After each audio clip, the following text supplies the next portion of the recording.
It was supposed to be just another spring storm. Tornado season in Grady County meant restless dogs, sky-watching neighbors, and the sound of sirens echoing across flat land that offered no place to hide. But on the night of April 15, 2006, the wind came faster than anyone expected. Sirens screamed too late, phones went dead, power lines dropped like snakes in the road. By morning, roofs were gone, trees snapped, fences flattened, and 2 people were missing. Mason and Lily Granger had lived on a modest plot off County Road 72, just past a faded green water tower and a closed-down feed store. They were young. Mason, 25, worked in auto repair. Lily, 23, worked part-time at the pharmacy in Chickasha. They were high school sweethearts who'd stayed behind when others left for college or better jobs. People described them as private, a little reserved, but steady. Their home was plain, clean, the kind of place where porch lights came on at dusk and stayed on until morning. They'd built their storm shelter 2 years earlier, dug into a slight hill on the back edge of the property, a tight steel and concrete unit that locked from the outside. That's where first responders found their last trace. The following morning, emergency crews doing welfare checks discovered the Granger's shelter. The door was bolted shut. Heavy debris had to be cleared just to access the hatch. When it opened, the space inside was dry, intact, and empty. No blood, no clothing, no bodies. A single flashlight sat upright in the corner, batteries still working. 2 unopened water bottles were neatly stacked beside an emergency radio. But there was no sign of Mason or Lily. No footprints leading away, no drag marks, no indication anyone had ever left the shelter. What puzzled everyone even more was the condition of the lock.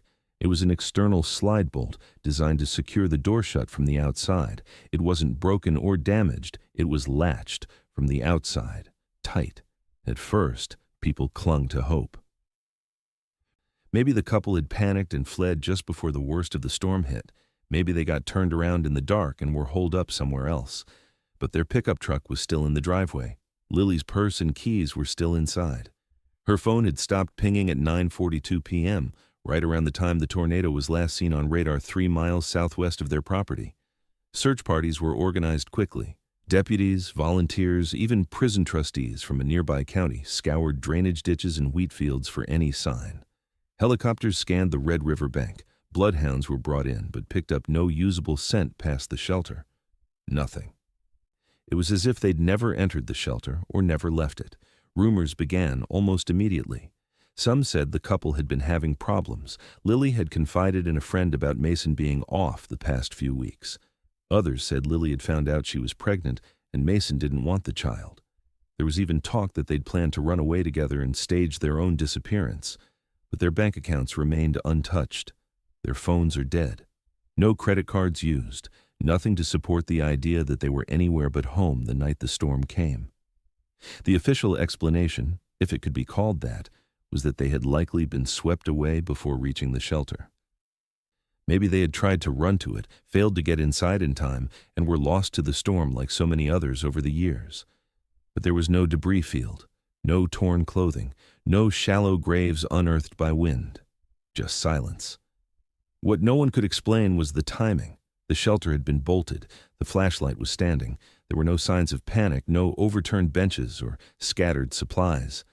The scene looked staged, almost like a bunker prepared for an inspection, but never used. A trap sealed from the outside. It was Lily's mother who refused to let it go. She told reporters that something felt wrong from the beginning, that her daughter would never leave without calling. That Mason wasn't the type to disappear without telling someone. She insisted they made it into that shelter, and someone had kept them there.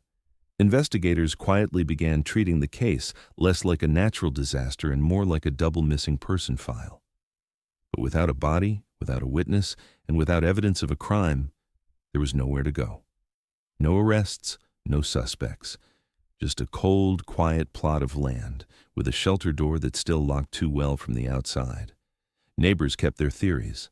Some said it had to be someone local, someone who knew the shelter's design. Others whispered about strange vehicles seen near the property that week, especially a grain truck with no markings that sat idling at dusk 2 nights before the storm.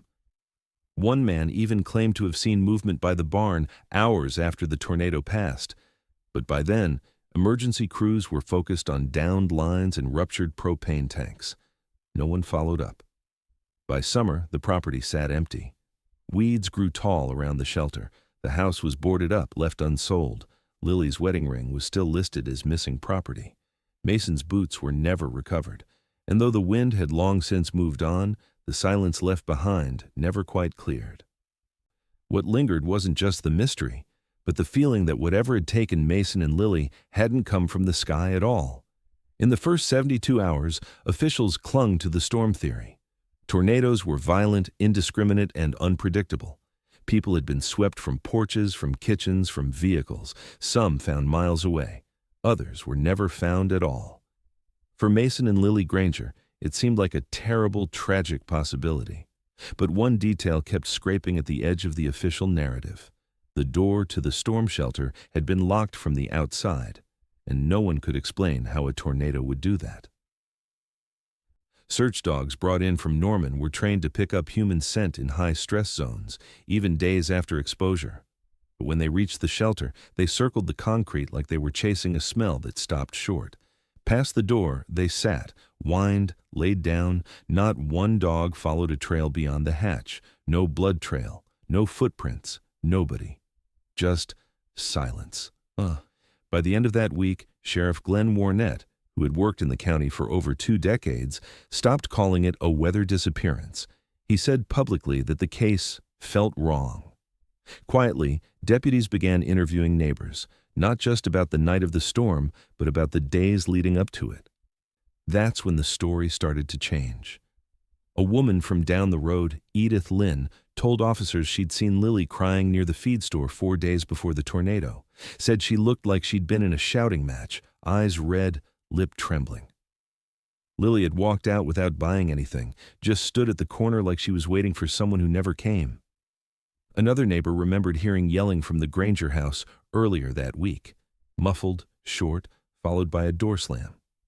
When asked if he thought it was anything serious, he shrugged and said, "Not the first time. In small towns, everyone knows a version of the truth." Some believed the couple had been struggling. Others said they were planning to start a family. One woman, who worked part-time with Lily at the pharmacy, said Lily had quietly asked about prenatal vitamins. Another claimed she'd heard Mason was behind on land payments and had been in contact with someone in town about selling early. But the person he spoke with was never confirmed. Records showed the Grangers had recently taken out a small line of credit for home repairs, but the bank couldn't say what it had been used for. No receipts, no purchases. With each detail, the narrative split in different directions. If Lily had been pregnant, did Mason want the baby?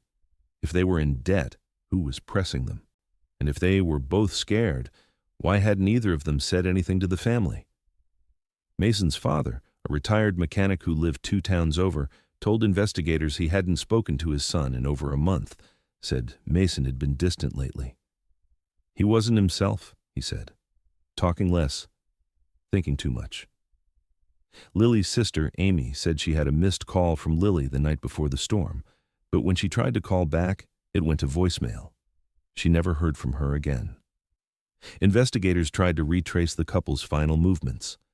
On April 14th, the day before the tornado, a clerk at the hardware store remembered Mason coming in just before closing. He bought a new padlock, a can of paint, and 6 feet of chain. The receipt was time-stamped 6:23 p.m. When asked if Mason mentioned what it was for, the clerk shook his head. Didn't talk much. I looked tired. The items were never found on the property. 2 days after the tornado, deputies revisited the house. Inside, nothing was missing. Clothes still in drawers, refrigerator humming, a dinner plate with leftover lasagna still sat in the sink. No sign of a struggle. But outside, something stood out. The couple's pickup truck, a 1993 Dodge Ram, was parked under the carport, doors unlocked, keys still in the ignition. Lily's purse was on the passenger seat, her wallet, driver's license, and lip balm untouched. That single detail, the car not moved, shattered the storm theory completely. If they had been fleeing the storm, why wouldn't they take the truck? If they'd left on foot, why was there no scent trail? If they had left together willingly, why leave everything behind? The case stalled. Locals started talking in the way only small towns can. Some believed Mason had snapped, that he killed Lily, then fled or killed himself. Others suspected foul play from outside, a drifter, a stranger, someone who used the chaos of the tornado as cover. There was even talk of an old debt tied to Mason's uncle, a man who died in prison 10 years earlier, and rumors that someone had come calling to settle it. But none of it made sense. No signs of foul play, no signs of escape. Just a sealed door, a flashlight left on, and the distant rumble of a storm that had already passed. One deputy said it best. It's like they vanished in reverse. Everything's here except them, like someone hit pause on their lives and walked out with the people. But someone had locked that door. Someone had walked away. And someone, somewhere, knew exactly why. And 19 years later, that answer would begin to claw its way out from the dirt. When investigators returned to the Granger property for the second round of forensics, it wasn't to look for tornado damage. It was to study something man-made, something far more unsettling than wind. The storm shelter itself was standard for the area, poured concrete, 10 by 12 interior, steel-framed hatch, and a heavy-duty exterior slide bolt. But what set this one apart was the locking mechanism. Unlike most designs, which could be secured from the inside, this one had no interior release. It could only be locked and unlocked from the outside. Whoever bolted that door shut had been standing on the surface, and whoever was inside had no way of getting out. That revelation changed the course of the investigation. No longer was it a storm theory, it was a timeline. Someone had been at the shelter after Mason and Lily had entered. Someone had slid the bolt closed, and that someone had not been seen or heard by anyone. Detectives measured the scene again. No blood, no sign of forced entry. The inside of the shelter was undisturbed. No scuff marks, no broken fingernails, no overturned objects. It didn't look like a struggle had taken place. It looked like two people had entered, sat down, and waited for something that never came. On the third day of the investigation, an officer sweeping the perimeter noticed something strange about the ground just 6 feet from the shelter hatch. A pair of boots, muddy, old, sunken slightly into the softened earth, like they had been left there when the ground was still wet. One boot tilted inward, the other almost parallel to the shelter door, as if someone had been standing right there, watching. They were size 12. Mason wore a 10. Lily's shoes were size 6.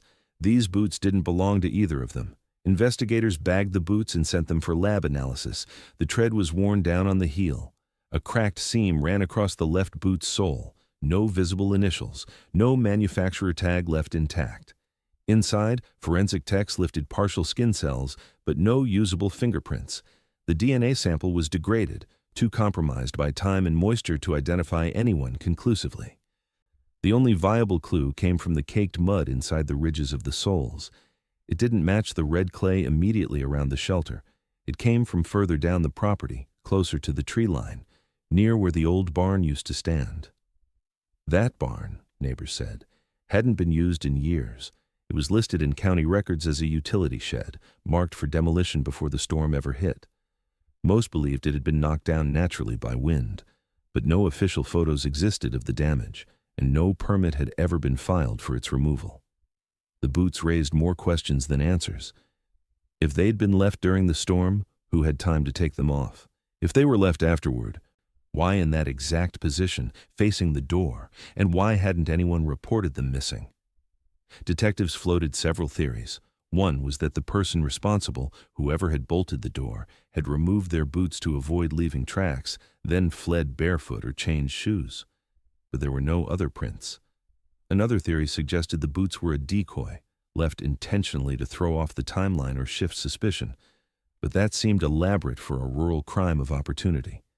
The simplest theory remained the hardest to prove, that whoever wore those boots had been waiting, watching, and they knew exactly what they were doing. The forensic team ran a fresh luminol sweep of the shelter interior and the grass around it. No blood patterns, no disturbed root systems, no hidden footprints beyond the boot location. It was as if the ground itself had cooperated in erasing whoever had been there.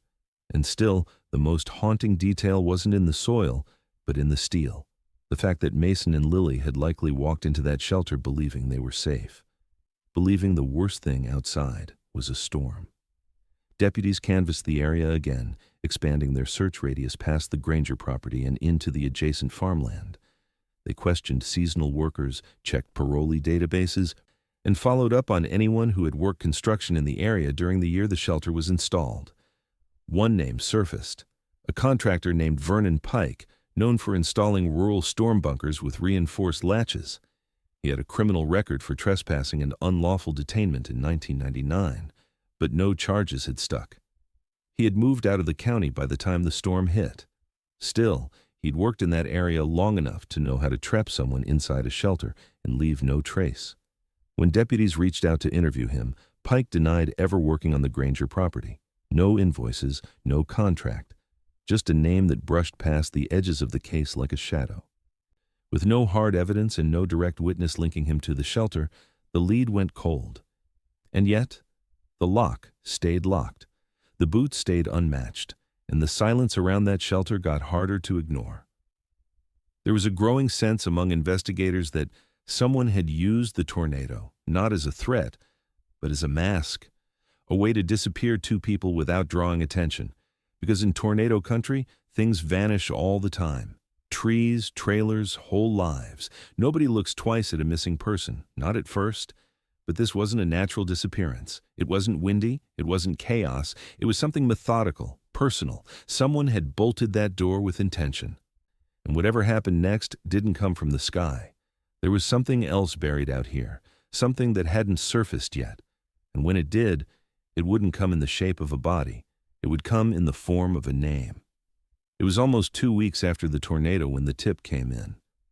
A neighbor, Stanley Dodd, a retired welder who lived a quarter-mile down the gravel road, told deputies he'd seen something that didn't sit right with him.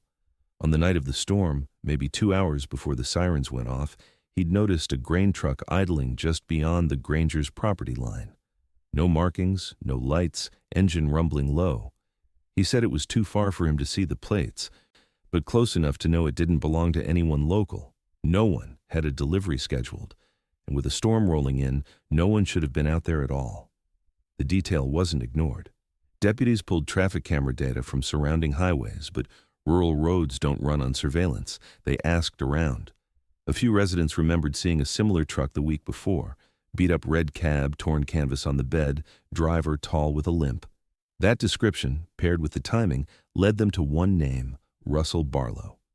Barlow wasn't a stranger to law enforcement. He'd worked short-term farm jobs in at least 3 counties, never stayed more than a season, and had been arrested twice in the past, once for trespassing on a construction site, once for theft of livestock equipment. Both charges were dropped. He was the kind of person folks remembered for the wrong reasons, kept to himself, slept in his truck, took his money in cash. He'd worked briefly on a property 8 miles east of the Granger home, stacking feed bags and hauling irrigation lines. The owner described him as quiet, but quick to temper. Said he left the job after 3 days, claiming the soil wasn't right. No one saw him again. Detectives found Barlow 2 towns over, living out of a trailer behind an old seed mill. When questioned, he didn't deny knowing the Granger area, but claimed he hadn't been near there in over a week. Said he left town 2 days before the tornado and had been on a job site in Kansas. But the crew boss in Kansas couldn't confirm when he arrived. Barlow was the kind of worker who showed up late, worked cash under the table, and didn't ask questions. There were no receipts, no bus tickets, no witnesses placed him definitively anywhere during the storm. Still, without probable cause, there was little to hold him on. Detectives asked him to take a polygraph. He agreed.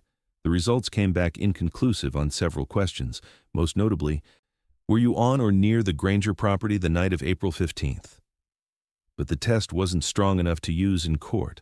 Legally, Barlow remained clean. But the unease he left behind wasn't. Locals weren't convinced. Stanley Dodd told reporters he still believed that man in the truck had something to do with what happened.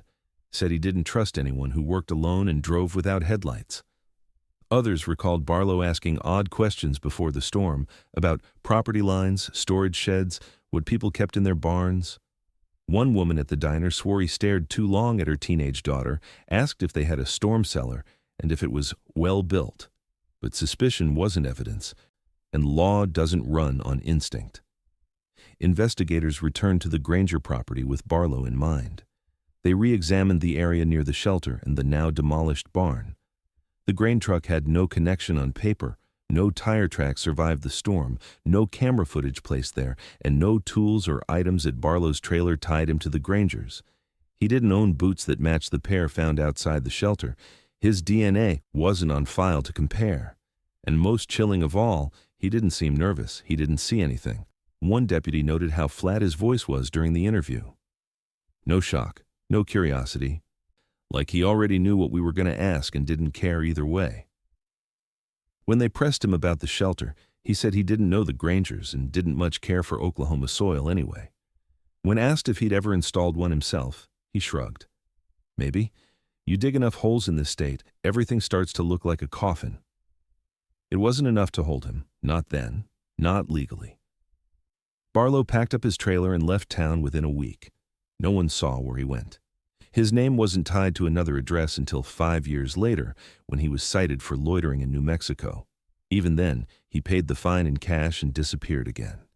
But after that interview, something shifted in the case file. Detectives added a note to the internal board. Possibly used the storm as cover. A pattern was forming, not in evidence but in absence. A truck that wasn't supposed to be there.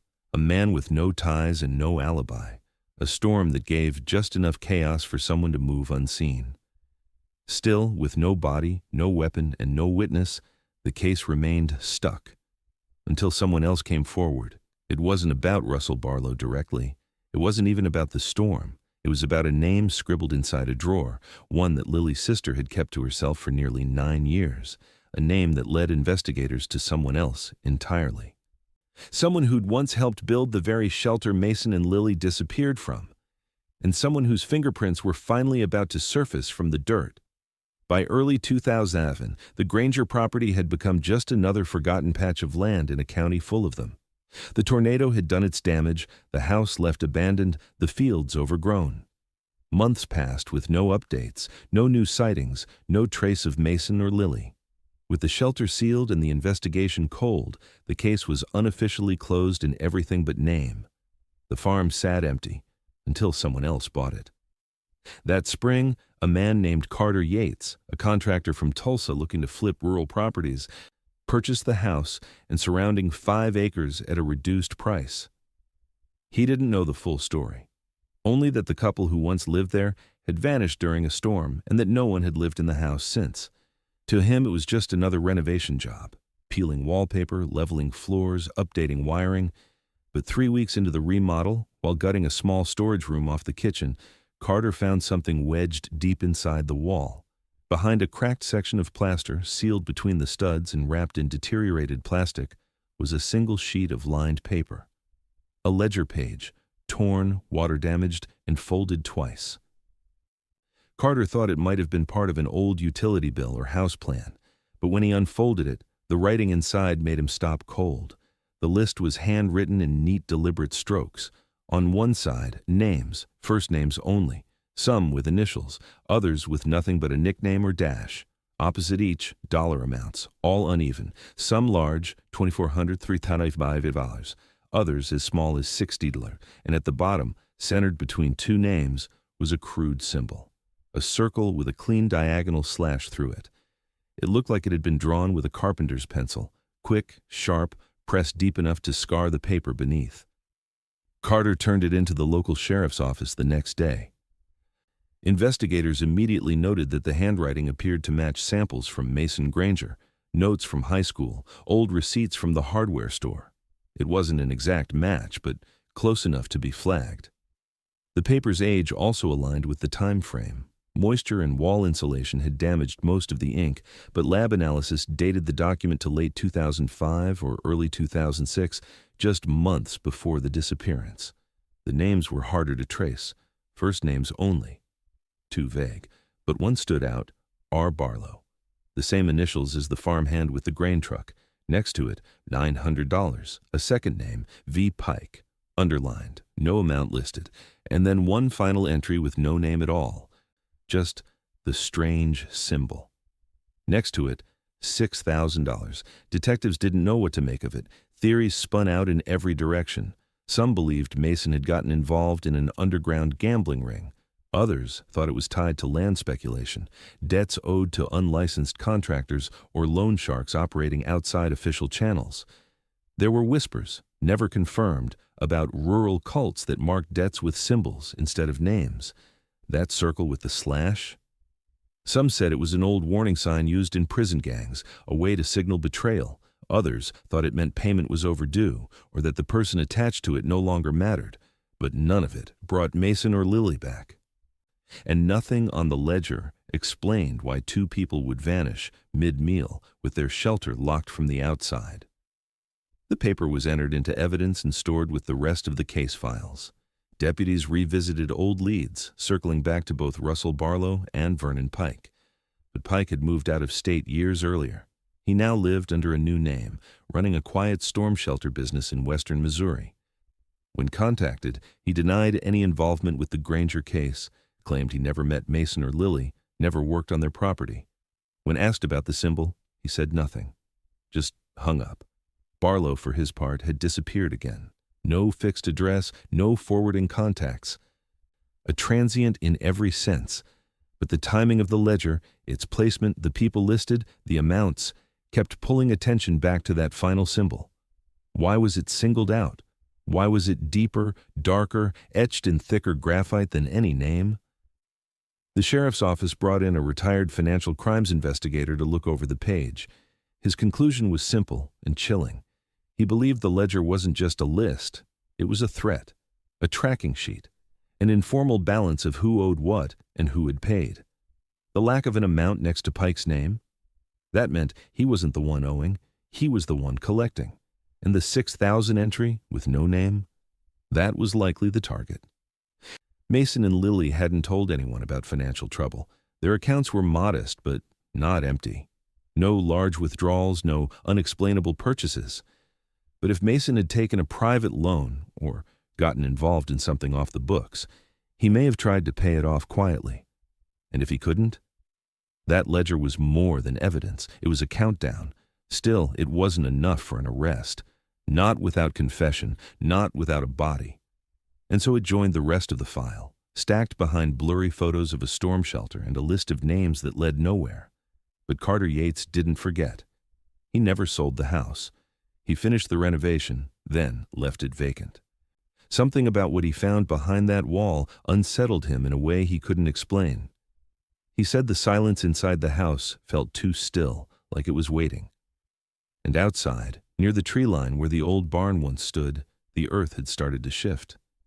Not much, just enough for someone to notice, just enough to make Carter call the sheriff again. Because 17 months after the ledger was found, the ground near the barn cracked open, and what was buried beneath would finally start to answer the questions no one had dared say out loud. 8 years passed with no arrests, no remains, no clear direction. The case files had thinned, leads had slowed to a trickle. Detectives rotated out, but Lily Granger's younger sister, Amy, never stopped asking questions. She was 17 when her sister vanished, too young to know what to say, too scared to say it then. But in 2014, she contacted a local journalist, not law enforcement, and said there was something she'd left out of her original statement, something she hadn't told anyone. She didn't want to go to the police. She wanted someone to listen before deciding if it was too late. Amy said Lily had been afraid, not of Mason, not of the storm, but of a man Mason had started working with behind the scenes, someone from outside town who offered cash jobs, no paperwork. Lily had mentioned his name only once, in a whisper, in the middle of a fight Amy overheard through the bedroom door. "Pike," she said, "you don't know what he's capable of." Amy had assumed it was about a contractor Mason had hired to fix something, but Lily sounded more desperate than angry. That night she cried on the front porch, sitting in the dark long after Mason had gone back inside. When the journalist dug deeper, the name surfaced in old contractor records. Vernon Pike. a reclusive builder who specialized in barn repairs and custom storm shelters. He had no official business website, just a string of cash jobs and a few signed invoices across 3 Oklahoma counties. One of those invoices was dated 2004. The property listed 712 County Road 72. Mason Granger's signature scribbled at the bottom. Pike had helped build their storm shelter. That detail had never come up in the original investigation. At the time, no one had cross-checked contractor histories. The shelter had looked standard. No one had thought to ask who installed it, just how it had ended up locked from the outside. With the new information, deputies reached out to Pike, who now lived in a trailer on the edge of a neighboring county, off a dirt road lined with scrap iron and rotting wood. He hadn't been in the system for any recent offenses and had refused to cooperate when approached by private investigators in the past. But now, under pressure, he agreed to a brief interview. He said, yes, he'd done a job for the Grangers. No, he didn't remember the details. Said it was a long time ago and he did hundreds of jobs just like it. When asked how many shelters he built that could only be locked from the outside, his answer was blunt. People pay for what they ask for. That one wasn't my idea. Pike admitted he'd been on the property once or twice in the year before the storm. Said Mason had been talking about adding a grain bin, something about expanding storage. Claimed he never met Lily, didn't recall her face. When asked if he had any contact with Mason after the job was done, he just shrugged. People don't keep in touch when they owe you money. The phrasing raised eyebrows, but it wasn't enough to hold him. Deputies collected a voluntary DNA swab, ran it against evidence from the shelter and surrounding area. No match. His fingerprints weren't found on the shelter door or the boots discovered in 2006. Still, something about his indifference made investigators uneasy. He had a history of cash work. He kept no records. He moved often, and the symbol found on the torn ledger, circle with a slash, had once been stamped on a crude wooden sign recovered from a barn Pike had dismantled in 2003. A detail buried in an old civil complaint, never linked to any crime.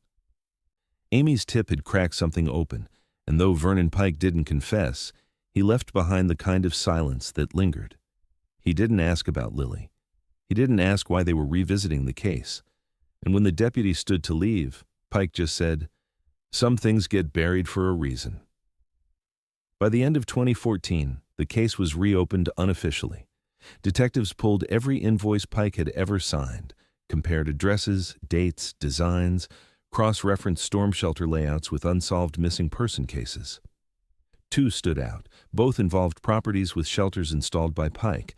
Both had unexplained disappearances. One family left town before a full investigation. The other, an elderly man, was found dead. His cause ruled natural, but his storm shelter had been sealed from the outside. Still, nothing pointed directly to Mason and Lily, nothing concrete, just lines connecting in the background, a contractor with a pattern, a woman who had been scared, a husband trying to make ends meet, and a house still standing, empty, with a locked shelter and no answers. The journalist who broke Amy's story published a follow-up article titled "The Man Who Builds Storms." It caught some attention online. Locals who'd dismissed the case as old news started whispering again. People who had hired Pike years ago checked their own properties. One man found a sealed concrete pad beneath his demolished barn that wasn't in his blueprints.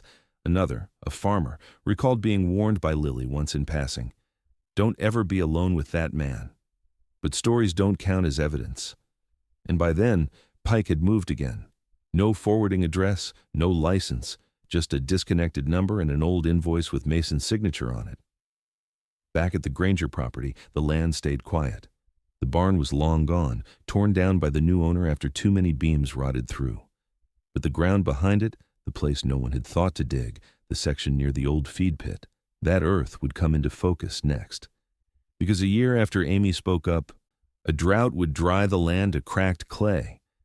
And beneath that hardened dirt, something would shift just enough to be seen, just enough to call the sheriff back one last time. By the time the case circled back in 2015, most of the original investigation team had moved on. But one detail, newly uncovered through a series of aerial survey archives, brought the file out of storage and back into circulation. It came from a series of grainy black and white photos taken by a private mapping firm after the 2006 tornado. In one image, timestamped just days after the storm, a structure appeared near the rear of the Granger property, about 50 yards from the storm shelter, a barn, modest in size. Angled awkwardly, but distinctly there. There was just one problem. That barn didn't show up on any county records. Not in 2005, not in 2006, not in any inspection reports, land assessments, or storm insurance filings. It wasn't in Mason and Lily's mortgage paperwork. It wasn't on Carter Yates's purchase agreement when he bought the property in 2007. In the eyes of the state, that barn had never existed. And yet, there it was. In the photo, standing quietly behind the tree line, intact even after the storm had passed. Investigators reached out to Carter, the current landowner, and asked whether he remembered tearing it down. He hesitated, then said yes. He'd had it removed in early 2008. The foundation had cracked, he said. Support beams were rotting through. It was unstable, useless. He never filed a permit for the demolition, said he didn't think he had to. Claimed he paid a local crew under the table to bring it down and haul it off. No receipts, no names, just a structure that disappeared quietly, 2 years after a couple vanished just steps away. Carter didn't know what was underneath it. He never looked, and at the time, no one asked. Detectives went back through photos taken during the initial search effort in 2006. Most had been focused around the shelter, the house, the driveway. The barn was barely visible. A sliver of wood in the distance, but in one frame, the roofline was clearer, and something else stood out, a dark square at the base, offset from the barn doors, a patch of earth slightly darker than the rest, undisturbed, unremarkable, but consistent with a sealed foundation slab. By then, the barn was long gone. The area had become overgrown, with brambles and loose fencing piled where the walls once stood. No one had touched it in years, but something about that photo, that square of dirt, the silence around it, prompted investigators to return. And this time, they brought ground-penetrating radar. What they found wasn't a full structure. It wasn't deep enough for a full basement, but it was hollow. A rectangular cavity beneath the surface, just under 3 feet down, concrete top, reinforced edges, brackets maybe, or anchors. The site wasn't built like a storm shelter. It wasn't listed in any design files, but it had been constructed intentionally. Clean lines, shallow enough to miss, deep enough to hold something. Locals had little to add. Most didn't even remember the barn being there. A few recalled it vaguely, said it always looked like it was leaning, said Mason used to park his tractor near it but stopped sometime before the storm. One neighbor, a man named Glenn Ray, remembered something else, that in the weeks before the tornado, he'd seen a grain truck backed up to the barn, not the driveway, not the house, the barn. He thought maybe Mason was moving old lumber or tools, but now, with everything that had surfaced, he wasn't so sure. And there was something else. In the 2006 aerial photo, barely visible in the lower corner of the barn's outline, a small figure stood, nearly indistinguishable from the shadow of the structure. A person, possibly holding something long, metal maybe, a tool, impossible to identify, but standing exactly where the radar scan now showed a sealed cavity beneath the earth. No one had noticed that before. The barn's absence from records became a focal point. Why wouldn't Mason have listed it on the original property documents? Why wasn't it insured? Had it been built after the purchase? Had it been there longer, something inherited or off the books? Theories returned. Maybe it was where the Grangers had hidden something. Maybe Mason had been using it to store items tied to whoever was on that ledger. Maybe Pike had worked on it too, quietly, without permits. And maybe that barn wasn't just a barn, but a cover for something else. And if the barn had been built for storage, why reinforce the foundation? Why create a hidden cavity under a floor no one was supposed to walk on? A request was submitted for excavation, quietly, with no media present, no announcements, just a few marked vehicles, a controlled dig, and an evidence team on standby. As the first layer of soil was peeled away, the brackets were confirmed, rusted steel embedded into concrete, a sealed rectangle under what had once been a floorboard, a lid of some kind, bolted from above. The team paused the dig. The site was officially reclassified, not a barn site, a possible crime scene, and it hadn't been touched in almost 2 decades. It would take 2 more days to breach the slab, 2 more nights of shifting dirt, collapsing edges, and speculation about what lay inside. But when it finally opened, when that lid gave way to stale air and darkness, what they found inside would begin to explain everything Mason and Lily never got to say. And it would prove finally that someone had gone to great lengths not just to hide a crime, but to erase its structure from memory entirely. By the summer of 2025, Grady County was in its 3rd month of record-breaking drought. Fields cracked, wells dropped, clay turned brittle underfoot. The Granger property, long sold and resold, had sat mostly undisturbed for years. The only signs of life were stubborn weeds curling up around old fence posts. But just beyond the place where the barn once stood, just past the tree line behind the storm shelter, the earth shifted. It was a ranch hand who noticed it first. He'd been helping the current owners clear brush during a fire warning sweep. A rusted corner of something metallic jutted out from the soil, just enough to snag the teeth of his rake.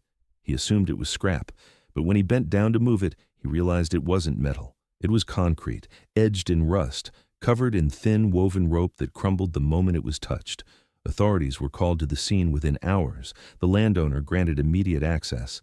When deputies arrived, they marked the perimeter and began to uncover what lay beneath. The rusted brackets were the first clear sign, bolted into concrete, stained with time, and deeply embedded. One had a frayed piece of canvas looped around it, its color long faded. A second was wrapped in what appeared to be an old wire, fused to the surface, and the rope wasn't loose. It had been threaded through tiny eyelets along the edges of the slab, as if something once sealed had been tied shut. By nightfall, the concrete was fully exposed. It wasn't part of any known foundation, not registered, not mapped, roughly the size of a crawl space. Maybe 4 feet wide, 7 feet long, shallow, but it's suspicious. A team from the State Forensics Unit arrived the next morning. It took 3 days to cut through the slab without damaging potential evidence. Every inch of progress was logged. Every shift in dirt is analyzed. And when the concrete finally cracked open, when they lifted the final section free, what they found confirmed what many had suspected, but never said aloud. Beneath the slab was a hollowed-out chamber, no more than 2.5 feet deep, lined crudely with plywood and insulation. The remnants of what might have once been a heating duct had been repurposed into a ventilation shaft, but it had collapsed long ago. Inside the space were fragments, bits of fabric, rusted nails, a spoon with a bent handle, 2 old blankets fused into the dirt, and bone. The first visible remains were small, fragments of ribs and finger joints, then a partial jaw. Then something unmistakable, a gold engagement ring with a cracked stone and faint engraving inside the band. L to M, always. The site was sealed off. What followed was a week-long dig under tents and floodlights, with forensic anthropologists working hour by hour to recover every trace of what had once been 2 lives. The clay made it difficult. Bones were damaged, some pieces were crushed, but the forensics team confirmed what many feared. Partial remains of a young woman were found. DNA results matched Lily Granger. Near the corner of the crawl space, caked in mud, was a pair of boots, size 12, worn at the heel, identical to those found outside the storm shelter in 2006. Investigators had always believed they belonged to the person who sealed the shelter from the outside, but now it seemed clearer. They had likely belonged to the same man who had sealed something else beneath the barn. Only 1 set of human remains was found. No trace of Mason. But DNA swabs on the blankets and insulation turned up a partial male profile, consistent with Mason's known markers. Blood evidence was present, old, dried, traceable, alongside a torn piece of fabric matching the work shirts Mason used to wear. The chamber had been used, occupied, and at some point, abandoned. There were claw marks on the inside of the plywood lining, scratches. A small section where initials had been gouged with something sharp. They weren't complete, but the pattern was visible. L+UM. Below it, faint tally marks, 23 in total, scraped until the wood gave way. A forensic entomologist determined the crawlspace had likely been sealed for at least 18 years, long enough for organic traces to break down, long enough for memory to fade, but not long enough to erase what happened. Deputies brought in ground imaging equipment to scan the surrounding land. Nothing else was found, just that single chamber, just that single ring.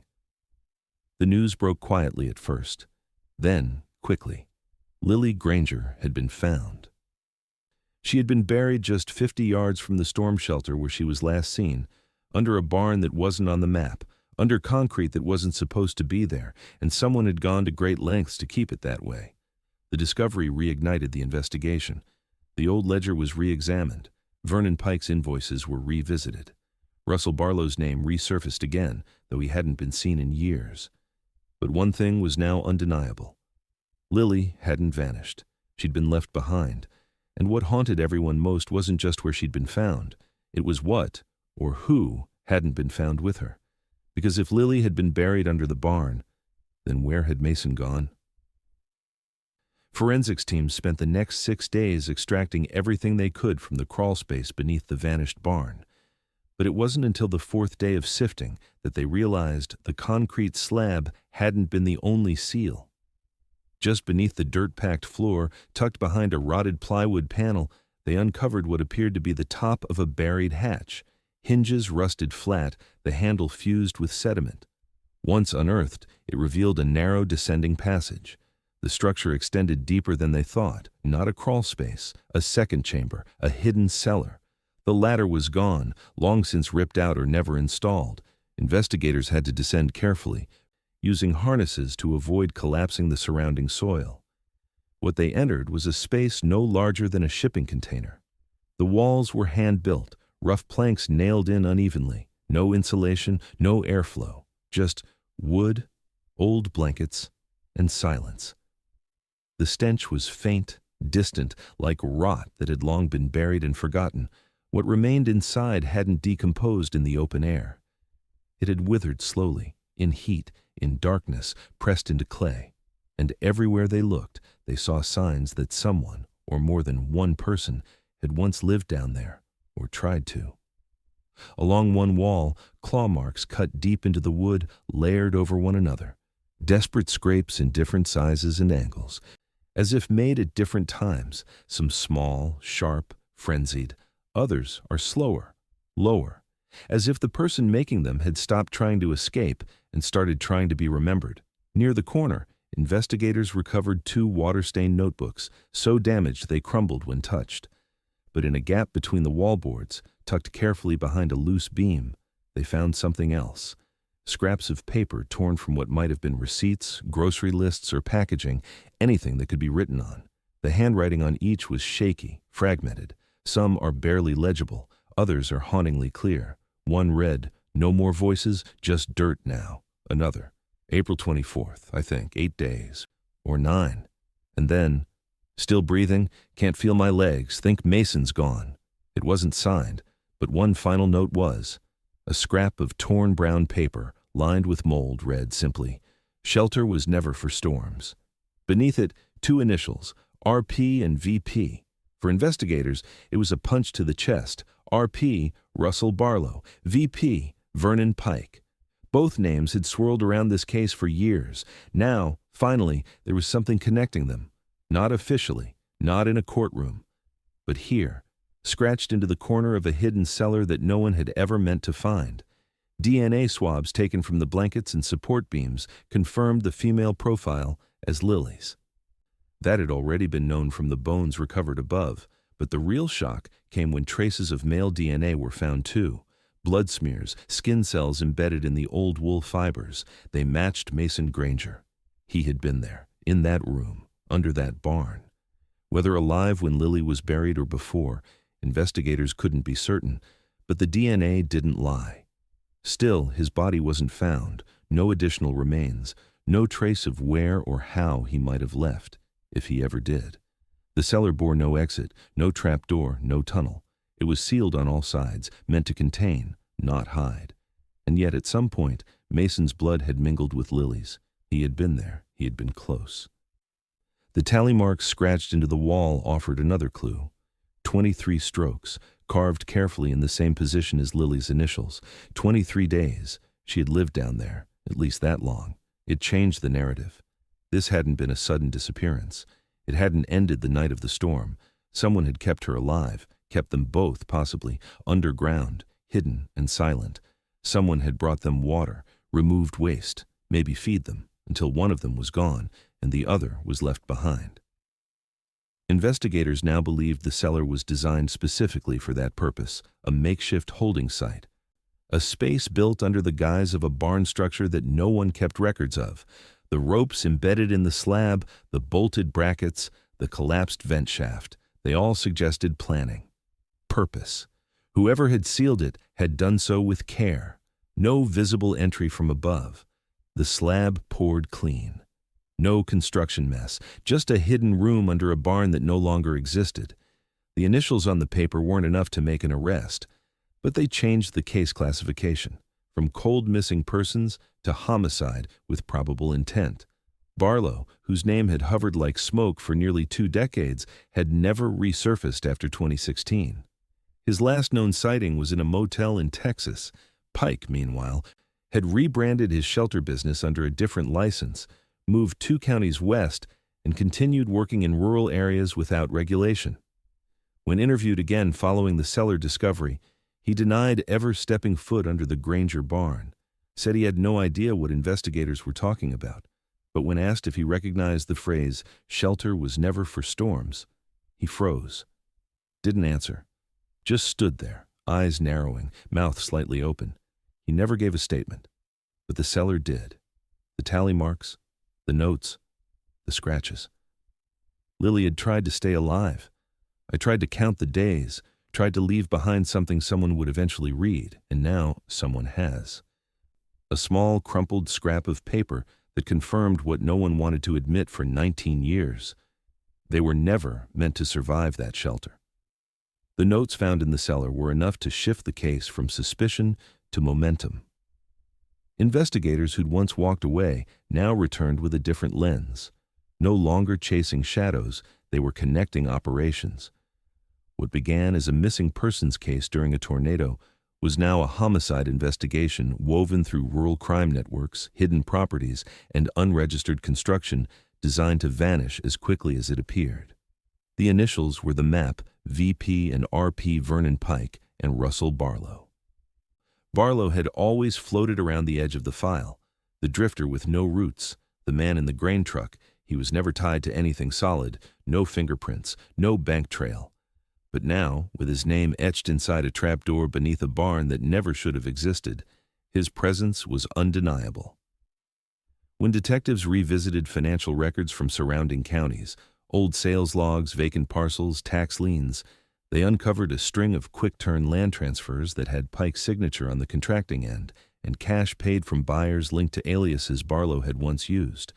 Pike wasn't just building storm shelters, he was facilitating something else, something mobile. Something hidden in plain sight. Witness interviews from 2005 and 2006 were pulled again. One local rancher, long since moved away, remembered Barlow showing up to buy scrap tin off an abandoned lot, then asking whether any old sheds on the Granger property were still in use. Another, a gas station manager, recalled Pike and Barlow arguing in the parking lot a month before the storm. Nothing violent, just quiet, tense, like 2 men splitting territory. Together they had created a system, mobile barns, reinforced shelters, underground cavities for storage, or something worse. When the tornado hit, Pike saw the perfect moment to close a loose end. The Grangers hadn't been targets, not at first. They were collateral. Mason had likely stumbled onto something, a delivery that wasn't his, a trapdoor he hadn't meant to step on, a conversation he wasn't supposed to overhear. Lily may have learned of it through him, or worse, tried to stop it. When they both went into that shelter on April 15th, someone was waiting. And someone made sure they wouldn't come back out. Pike's knowledge of the shelter system made him the ideal one to pull it off. He had built the bolt himself. He knew the latch could only be closed from the outside. The tornado covered everything else. There would be no cause for alarm, no forensic focus, nobody. Just a sealed bunker beneath wind-damaged sky. Mason had likely been killed early, perhaps even outside the shelter.